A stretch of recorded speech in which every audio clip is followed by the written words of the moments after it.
ಈಗ ನಾವು ಮನೋಬಲ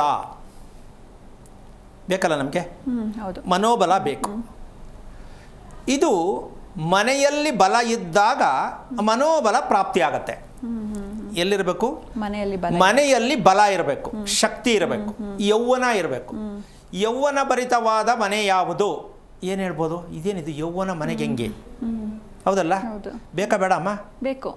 ಮನೆ ಯೌವನ ಭರಿತವಾಗಿದ್ದಾಗ ವಾಸಿಸುವ ಜನರು ಸದಾ ಯೌವನ ಭರಿತವಾಗಿರ್ತಾರೆ.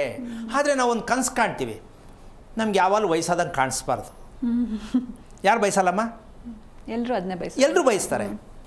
ಆದರೆ ಮನೆ ಯೌವನ ಭರಿತವಾಗಿದ್ದಾಗ ಮಾತ್ರ ಯೌವನ ಭರಿತವಾಗಿರ್ತಕ್ಕಂಥ ಜನ ಇರ್ತಾರೆ ಅಂತ ಸತ್ಯ ತಿಳ್ಕೊಂಡ್ರೆ, ಈಗ ನಾವು ಎಲ್ಲರೂ ಹೋಗಿ ಕೇಳಬೇಕಾಗತ್ತೇನಮ್ಮ, ನನಗೆ ಯಾಕೆ ಹಿಂಗೆ ಕೇಳೋ ಪ್ರಶ್ನೆ ಬರಲ್ಲ. ಅಂದರೆ ಎಲ್ಲವೂ ಮನೆಯಲ್ಲಿದೆ ಅಂತಕ್ಕಂಥ ಸತ್ಯವನ್ನು ನಾವು ತಿಳ್ಕೊಂಡಂತಹ ಒಂದು ವಿಚಾರ ಯಾವಾಗ ಬರುತ್ತೆ, ಅದನ್ನು ಸರಳವಾದ ರೀತಿಯಲ್ಲಿ ಹೇಳಬೇಕಾಗತ್ತೆ. ಇಲ್ಲಿ ಒಂದು ದೊಡ್ಡ ತಪ್ಪು ಏನಾಗ್ತಾ ಇದೆ ಅಂದರೆ, ಪ್ಲ್ಯಾನ್ ಮಾಡಿಸಿ ಮನೆ ಕಟ್ತೀವಿ, ಪ್ಲ್ಯಾನ್ ಮಾಡಿಸಿ ಮನೆ ಕಟ್ತೀವಿ, ಪ್ಲ್ಯಾನ್ ಕೊಟ್ಬಿಟ್ರೆ ಮನೆ ಕಟ್ತೀವಿ. ಎಷ್ಟು ಹಾಸ್ಯಾಸ್ಪದವಾದ ವಿಚಾರ ಇದು ಅಂದರೆ, ಪುಸ್ತಕ ನೋಡಿ ಅಡುಗೆ ಮಾಡ್ತೀನಿ ಅಂತ ರೀತಿಯಲ್ಲಿರುತ್ತೆ. ಸರಿನಮ್ಮ? ಪುಸ್ತಕ ನೋಡ್ಕೊಂಡು ಅಡುಗೆ ಮಾಡೋಕ್ಕಾಗತ್ತಾ? ಒಂದು ಮಟ್ಟಿಗೆ ಮಾಡ್ಬೋದು, ಅದು 100% ಅಲ್ಲ. ಅದು ಅಡುಗೆ ಆಗುತ್ತೋ ಬಿಡುತ್ತೋ ಅದು ಅವರ ಅದೃಷ್ಟ ಅಂತ ಅಂದ್ಕೊಳ್ಳೋಣ. ಮಾಡ್ಲಿಕ್ಕೆ ಸಾಧ್ಯನಾ? ಎಷ್ಟು ತಡವರಿಕೆ ಆಗತ್ತೆ. ಆದರೆ ಇವಾಗಿನ ಜನ ಹಾಗೆ ಮಾಡ್ತಿದಾರಲ್ವ ಗುರುಜಿ? ಅಲ್ಲ, ಮಾಡ್ತಾ ಇದ್ದಾರೆ.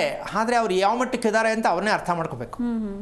ಅಮ್ಮ, ಇಲ್ಲಿ ವಿಷಯ ಇಷ್ಟೇ, ಏನು ಗೊತ್ತಿಲ್ಲದಿರೋನು ಬದುಕ್ತಾ ಇದ್ದಾನೆ, ಏನು ಗೊತ್ತಿರೋನು ಬದುಕ್ತಾ ಇದ್ದಾನೆ. ಇದೆರಡೂ ತಪ್ಪೆ. ಇಲ್ಲಿ ಏನಾಗುತ್ತೆ ಅಂದರೆ, ಸಾಮಾನ್ಯವಾಗಿ ನಾನು ಗಮನಿಸ್ತಾ ಇದ್ದೀನಿ, ಯಾರನ್ನಾರು ಕೇಳಿದ್ರೆ ಯಾಕಪ್ಪ ಈ ಥರ ಸಮಸ್ಯೆ ಸಿಕ್ಕಾಕೊಂಡೆ ಅಂದರೆ ಗೊತ್ತಿಲ್ಲ. ಒಂದೇ ಮಾತ್ರ ಮುಗಿಸ್ಬಿಡ್ತಾರೆ, ಗೊತ್ತಿಲ್ಲ. ಇನ್ನೊಂದು ಭಾಗ ಇದೆ, ನನಗೆ ಗೊತ್ತು. ಈ ಗೊತ್ತಿಲ್ಲ ಅನ್ನೋರೇ ಜಾಸ್ತಿ, ಈ ಗೊತ್ತು ಅನ್ನೋರು ಕಮ್ಮಿ. ಈ ಗೊತ್ತಿಲ್ಲ ಅನ್ನೋರು ಬುದ್ಧಿವಂತರು. ಅಂದರೆ ತಪ್ಪಿಸ್ಕೊಳ್ಳೋದು, ಜಾರ್ಕೊಂಡ್ಬಿಡೋದು. ಗೊತ್ತಿಲ್ಲ ಅಂದರೆ ಏನು ಕೇಳಂಗಿಲ್ಲ. ಮದುವೆ ಯಾಕೆ ಹಿಂಗಾಯ್ತು ಗೊತ್ತಿಲ್ಲ, ಮನೆ ಯಾಕೆ ಹಿಂಗೆ ಕಟ್ತೆ ಗೊತ್ತಿಲ್ಲ. ಇವರು ಬುದ್ಧಿವಂತರು. ಈ ಗೊತ್ತಿದೆ ಅಂತಾರಲ್ಲ, ಇವ್ರಿಗೆ ಯಾವ ಪದ ಬಳಸಬೇಕು ಅಂತಲೇ ಗೊತ್ತಿಲ್ಲ. ಯಾಕೆಂದರೆ ಗೊತ್ತಿದೆ ಅಂತ ಒಪ್ಕೊಂಡು ಗೊತ್ತಿಲ್ಲ ಅಂತ ಹೇಳೋಕ್ಕೆ ಎರಡರ ಮಧ್ಯದಲ್ಲಿ ತಗಲಾಕೊಂಡಿರ್ತಾರೆ ಇವರು. ಅದನ್ನು ಹೇಳೋಕ್ಕಾಗಲ್ಲ, ಇದನ್ನು ಹೇಳೋಕ್ಕಾಗಲ್ಲ.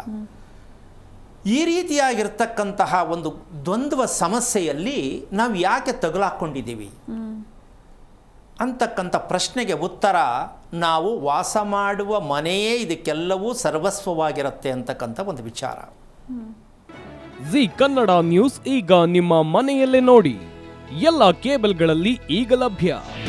ನಿಮ್ಮ ನೆಚ್ಚಿನ ಜಿ ಕನ್ನಡ ನ್ಯೂಸ್ ಈಗ ಸನ್ ಡೈರೆಕ್ಟ್ ನಲ್ಲಿ number 292, Tata play number 1664, Jio TV number 1334, NXT digital number 30, in cable number 30, city networks 51, U digital number 162, GTPL number 17, Rockline telecommunications number 42, Shri Basaveshwara cable number 168, rural cable network 60, Vinayaka digital 57, Abhishek cable 821, city channel 53, Siddeshwara cable network 57, V4 digital Infotech 628, Surya digital networks 53, Gajanan digital number 836, Malnad Infotech Private Limited number 56, Metrocast number 830, Victory Digital number 167ರಲ್ಲಿ ನೋಡಿ ಆನಂದಿಸಿ.